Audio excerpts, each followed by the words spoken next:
Welcome to a new exciting episode of Pat's TV. Pat's TV Extra goes beyond the news. These are videos about anything and everything. The only limit is imagination.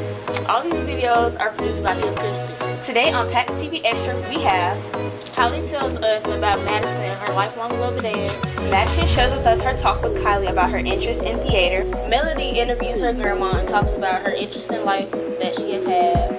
Lauren checks in with Dawn to learn about his experience filming football on Friday nights. And Ariel shares a tour about Kylie's on Madison. And I'm Ariel. And this is your Pat's TV Extra.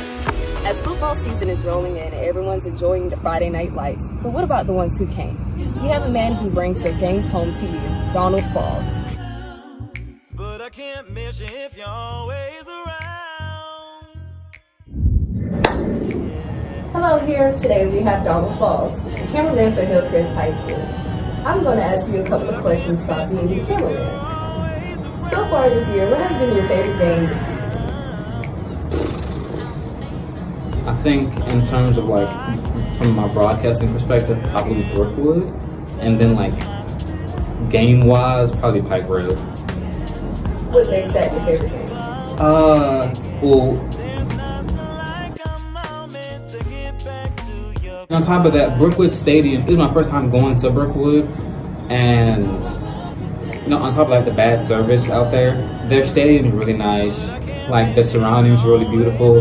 Their press box, they had their own press box on the away side. They had like a little platform we set up, and that was nice. Like everything about that was just like really enjoyable. How many years would you say you had experience with the camera? This is my second year doing it, but last year was my first year working it. And prior to that, I had like no broadcasting experience, like camera working experience.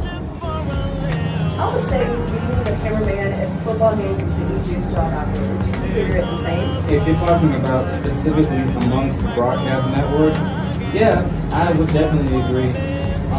And taking into consideration that the amount of technology we have to use to get everything functioning properly, and to like add on graphics and add like a scoreboard, I feel like that is a lot more tedious and meticulous than the camera. So I would definitely agree with you. My only thing is, if you don't have steady hand, you're shaking every 5 seconds, that may make the job a little bit harder. But no, out of everybody in the press box on the broadcast network, I do feel like the cameraman is the easiest job. Alright. If your camera was to break at the football game, how would you carry upon your task? I don't really know, because in the event my phone, not my phone, but the camera breaks, that's what we're using to like project the image to record the games. But I do know that Mr. Jones himself has a phone, like a little camera he uses for the shots of themselves. So I feel like if the camera for some reason broke, then that would probably be what I would end up holding next. That's just a maybe though. I think if the camera broke, then my job as a cameraman would kind of come. Through all 4 quarters of the game, how have you kept your focus on that? I mean, honestly, I like doing this. I also get scholarship money from it. It's like, I don't want to do a bad job and then one day be like, hey, we need, you know, more scholarship money for it. And also, like, I think I enjoy the game of football. I like watching it, even if the games aren't close. And on top of that, I'm just waiting for the day something pops up on the field, so I can everybody can very visibly see what I'm seeing. So I like catching the interesting bits. For example, like last year during the playoff game, our ref got run over on the sideline, and then went to commercial. And when it came back, I was zoomed directly in on everybody around him. He turned out to be okay though. He turned out to be okay. Hooray! So that's all that we have for you here today. I'm Lauren Gladney, and this is Donald Falls Court.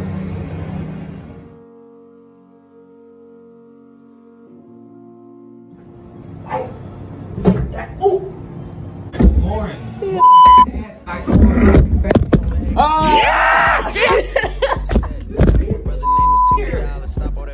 and everyone's dropping.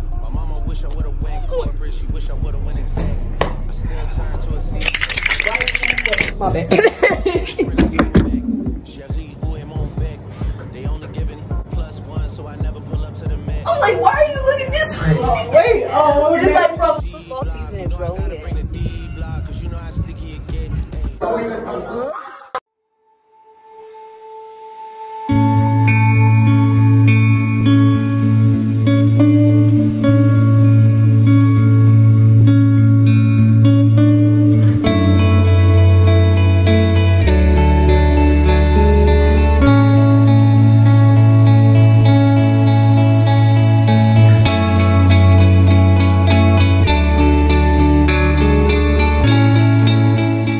Describe her in one word, what would it be? Caring. Always busy. Beautiful. Loving. Welcoming. So who is your biggest inspiration?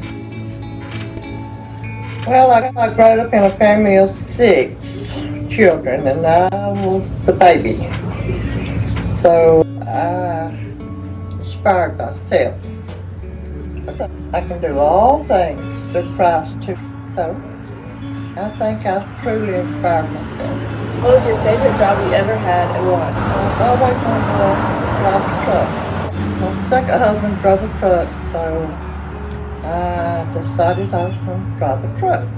And so I did. And I would drive from Georgia all the way to Los Angeles, and then I'd come back, and then I'd go back.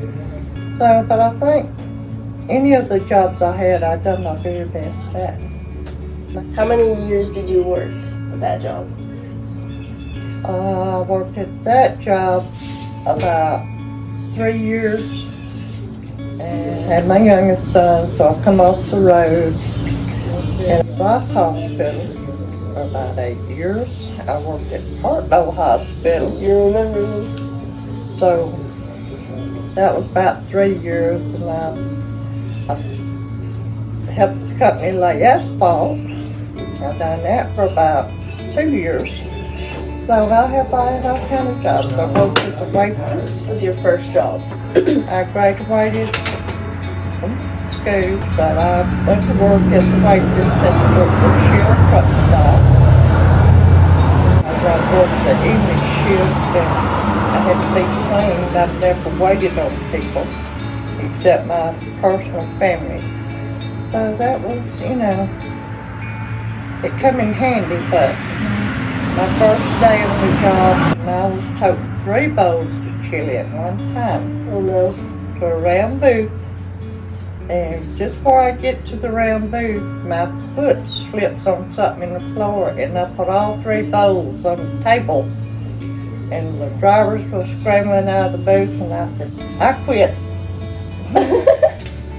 But anyway, they said, oh, it's okay, but I started working. I made good tips. So I've always set my head, whatever job I choose, I can do all things through Christ.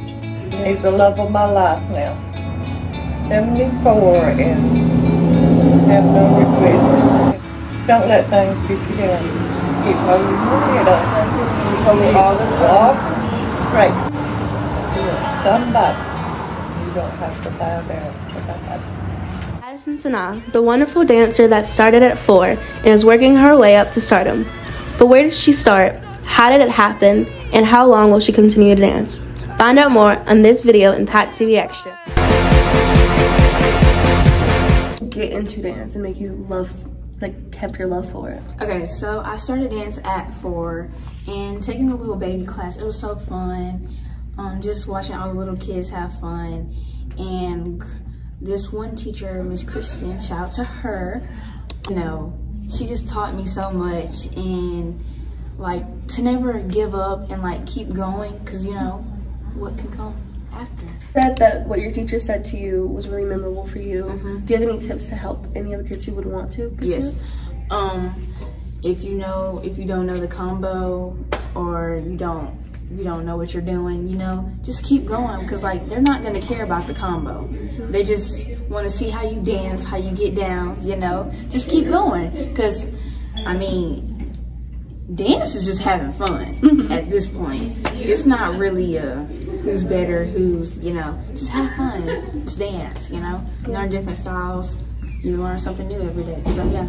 Thank you. From outside source, that ballet, like the style of ballet, and I've done it, I think, for 2 years and then I stopped. But ballet dancers say that it's one of the hardest and most sacrificing dancing styles. But there's so many. There's contemporary, there's hip hop, and there's jazz. And so, do you think that you agree with that it's the hardest one? No, I don't agree. There's still all dance styles. Like, you may not like one dance style, but all dance styles are hard. Like, they can be hard. I mean, it may not be hard to you because it may be your favorite, but all dance styles are gonna get challenging. So no, ballet is not the hardest. I mean, you see people in point shoes, you know, think they got it, but it takes actually training and stuff. But like, you can take all that training and stuff and still get better from it. You know, it's not the hardest. I mean, just train and, you know, yeah, just train and, you know, get better at it.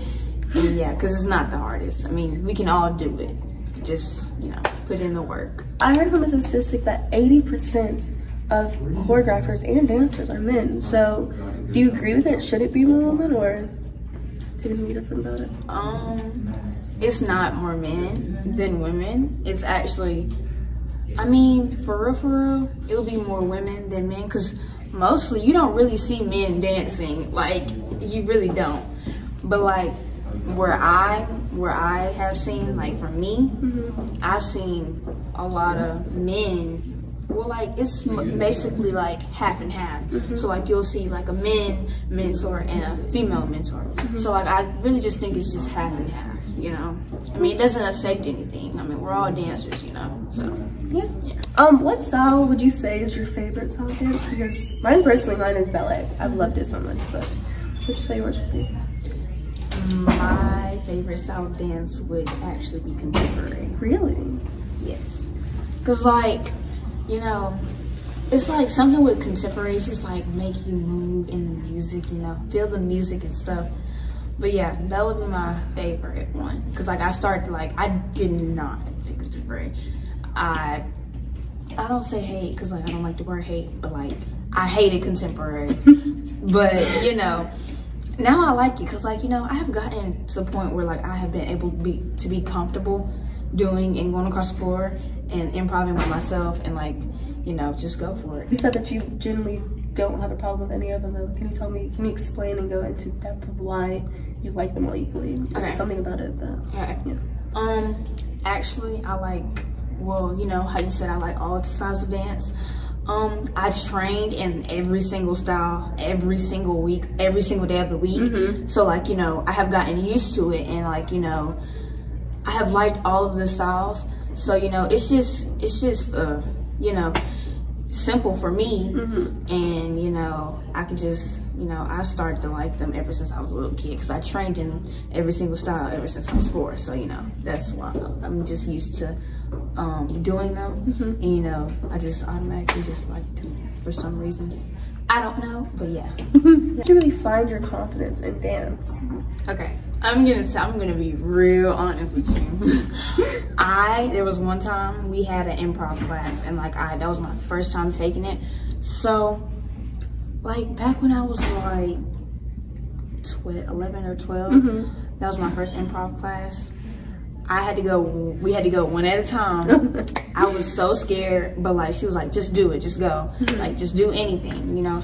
And I did it, and I was like, oh, this wasn't too bad. Like, you know, I felt good about it. Like, I felt confident. Yeah. So, you know, I just went for it, and I just, you know, it worked out. And that's how I built up my confidence. Yeah. Well, I want to say thank you so much for doing this. And is there anything else that you want to say to the audience? You know, if you find out dance, I mean, dang, if you decide you want to do dance, just do it. You know, don't be nervous. It's kind of nerve-wracking, you know. It is, yeah. But like, if you forget the combo, just keep going, you know. I mean, they don't care about the combo. Just keep doing what you do in improv. If you forget, and don't be sure to make sure to go join 3D dance. Woo! Little kids, go join 3D dance. Thank you. Hello, I'm Madison, and I am here with Kylie, and we're going to be getting in depth of theater. And Who in your life made you keep doing theater? Oh, it was definitely my mama. She was in the hospital a lot during it, but she was one of the first people to, like, I told about me getting my role in Band Geeks, and she was so excited for me, and I screamed at her on the phone, so she hung up in my face because I was stressing her out. But she definitely was there to go to all of my rehearsals, pick me up and drop me off. Even when they ended at 8 and 9 o'clock when she was trying to get sleep, she would still make it her duty to make sure I was getting home into, you know, school safe. And she would go over my lines with me. She didn't know what I was saying half the time. And I would just do all of my dances in front of her. And she was like, I remember she was like, you look like a chicken, but it's okay. But after she was in the hospital, I would have to go to rehearsals, and then I would have to go to the hospital and make sure she was okay. And I would still perform those dances. Even though she couldn't say anything back to me, I knew she was saying in her head that I looked like a chicken, but it's okay. And so when she died, it was, I think, the 19th, so a couple days before a performance, and I definitely wanted to drop it, but I definitely did start. I kept going, and I was going over my lines, and I was my dances, and I definitely made sure to do a good job for her, even though she couldn't see it in person. I knew somewhere she was watching, and it made me happy.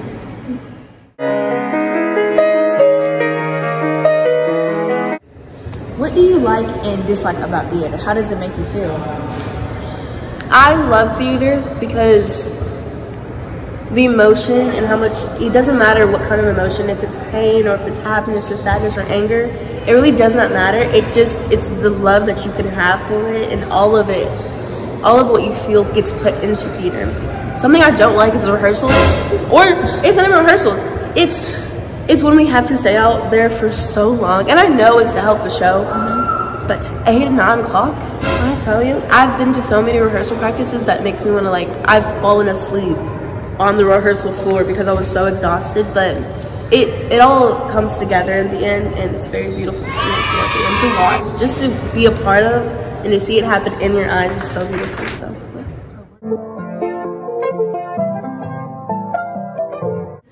Do you think that you will continue to do theater? I don't really know what the future tells for me, but I do really adore it, and it's one of my favorite things to do. But I feel like when it comes to theater, I think I love film more than I love stages, and I really do want to start. I've made multiple scripts and I've done films before, and I've been in some films, and I definitely want to start being the one behind the camera and getting all of the shots and all of the angles and all of it. And so I think if I don't continue to do Broadway or like plays, I would definitely go into films and start doing that. Okay.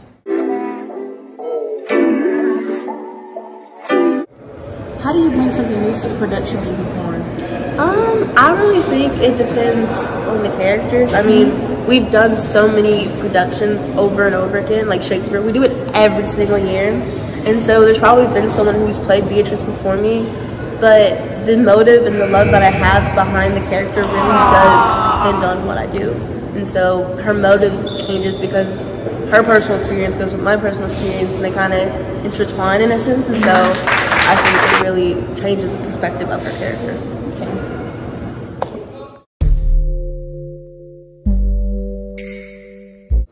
Tell me about a time where you were in a show and you feel like you just didn't do your best.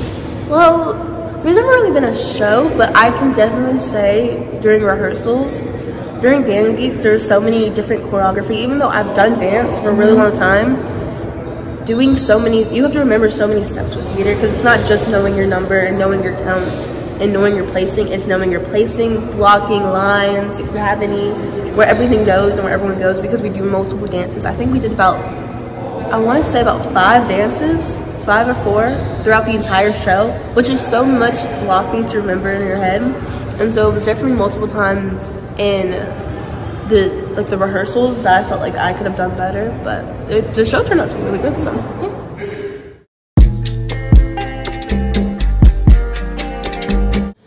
Do you agree that diversity is a bit too much for film and acting?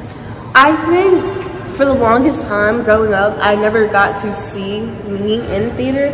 I never got to see a girl that looks like me, and I think my ultimate goal is so little girls that I know that look like me can look up to the screen and know that there's somebody that looks like them, somebody who they would want to dress up as in future for like Halloween and stuff, because I never got that. And so when I watched Princess and the Frog, I think I was really young. It came out in 2000. I want to say 2011. But when I first watched it growing up, I was obsessed with her. I had blankets, I had t-shirts, I had everything of Tiana because I saw myself in her. And I want girls to see themselves in me because we don't have that much. And so I think diversity is amazing, being 2P in film, because diversity shows real life and art makes out of real life. And so if you see yourself in that, it inspires you and it moves people. So yeah. So now we're about to see what all of this is about. Okay, so 2023, we did a production of Pancakes, and it was really about breaking stereotypes. And so we've done there was multiple cliches. So you had the job, emo kid. She was kind of like, not a loser, but she was kind of like an offside.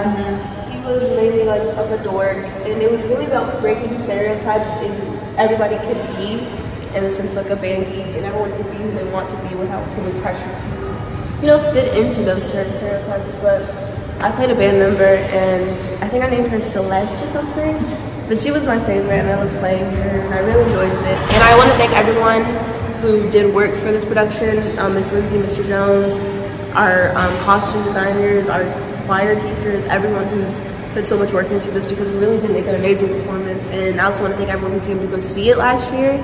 I hope you come see The Little Mermaid. And yeah. This wraps up this interview with Kylie Robinson. Thank you, Kylie, for letting me interview you. And that wraps up today. Bye. Hello. Today we're going to be interviewing Kylie Robinson about theater, and you know how it's changed her life. When did you start theater? I started it when I was around 8, and then I stopped for a period to do choir, and then last year at high school, that's when I really started doing it more. What made you fall in love with theater? And like, if you didn't fall in love with theater, what do you think you would do today? I feel like I loved theater since I was younger, because the school that I went to, we had a lot of field trips to the theater, and so I feel like ever since I was younger, I saw it as an opportunity, like I wanted to be on the stage.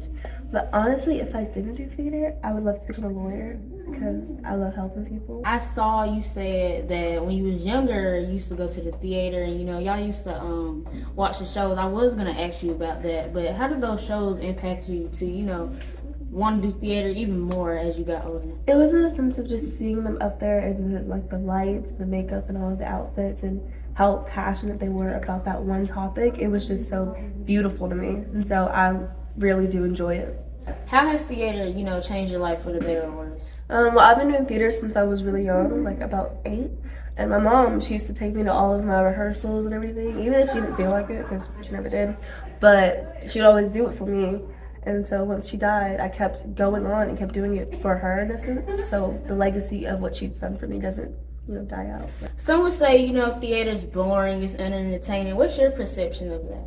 It really is an acquired taste for it. I mean, some people like it, some people don't. But what made it interesting for me was definitely the quality of it, of how hard you work for it, how days and hours. I remember not being in the school building until 9, 10 o'clock just so I can get in good rehearsal time with my castmates. So it really depends on, it shows if you put in a lot of effort to it.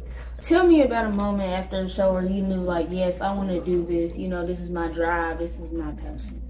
It was after Band Geeks, and when we all went to go bow, the audience, like, even little interactions while we were doing it, but especially at the end when they just clapped and cheered, and it felt like it was like a scene out of a movie. It felt like it was going in slow motion. It was so beautiful. And after I saw that and how happy it was, how happy we were as a cast, I was like, I love it. So would you say that was the most memorable show, or are there like other shows out there that you think top Band Geeks? I'd say that was my most memorable show. My first one was Mary and Joseph. It was a Bible one. I think I was like 8 years old when I did it. But I would say Band Geeks was definitely like, it was there for me. But yeah. I mean, there's still more to come, so I might have one that tops Band Geeks, but for right now, I think. So I see you said, you know, it's more to come. Like, what are predictions that you would really want to do in the future? Oh, I would love to do Wicked. I absolutely adore Wicked. That has been my favorite musical since I was younger. You have a lot of experience with theater. What would you tell kids that want to step into theater and, like, you know, give them advice on how to get started? I would say don't be nervous about it. It's probably really intimidating. The first audition I did, I almost cried. And so I really do think breathe, make sure you know it, but don't overthink it to the point where you stress yourself out, because at the end of the day, you're a child and you shouldn't have to worry about that. And you should enjoy it and have fun. And that's the entire point of theater, is to enjoy it and have fun with it. So, yeah. Thank you so much. You know, this is a good interview. Yeah, thank you for real. Thank you so much. Appreciate it. Anything that you want to say to close out? Go Pats. Almost forgot to put this in here, but you should go watch the Shakespeare Showcase October 13th in school. Thank you for watching.